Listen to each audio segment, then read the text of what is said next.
Hello everyone, welcome back to my channel Tuli's time. আর আমি তুলি আজকে তোমাদের সাথে একটা কালারিং পার্ট শেয়ার করছি। প্রথমে ক্লে দিয়ে এই পেন্ডেন্টটা বানিয়ে নিয়েছিলাম, আর ক্লেটা ভালোভাবে শুকিয়ে যাওয়ার পর এটাতে আমি রং করছি, আর সেটাই তোমাদের সাথে শেয়ার করার চেষ্টা করছি। আশা রাখছি তোমাদের ভালো লাগবে। আর আজকের ভিডিও শেষেও তোমাদের সাথে শেয়ার করব কিভাবে আমি ভার্নিশটা করি। তো এই তোমরা দেখতে থাকো ভিডিওটা।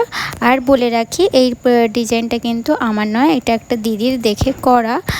আমাকেই একজন চেয়েছিল এই ডিজাইনে এই পেন্ডেন্টটা, তাই আমি ওনারটা দেখেই বানিয়েছিলাম, কি যেহেতু আমাকে ফটো দিয়েছিল। তো আমি এবার চেষ্টা করেছি আমার মতো করার। আশা রাখছি দেখো তোমাদেরও ভালো লাগবে। আজকে তাই তোমাদের সাথে বানানোর পদ্ধতিটা শেয়ার করলাম না, একটা রং করার ভিডিও রাখলাম।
আমার বন্ধুরা হচ্ছে আমার খুব প্রিয়।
দেখো এখানে আমি ডেকোরের এই ভার্নিশটা ইউজ করছি, আর সব থেকে ইম্পর্টেন্ট হচ্ছে রঙটা খুব ভালোভাবে শুকিয়ে যাওয়ার পরেই কিন্তু ভার্নিশটা দিতে হবে।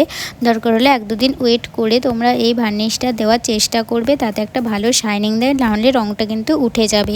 তো আজকের মতো এই ভিডিওটা এখানেই শেষ করছি। দেখা হবে আবার নতুন কোনো একটা ভিডিওতে, তবে সেটা তোমরা দেখে নাও যে কেমন হয়েছে।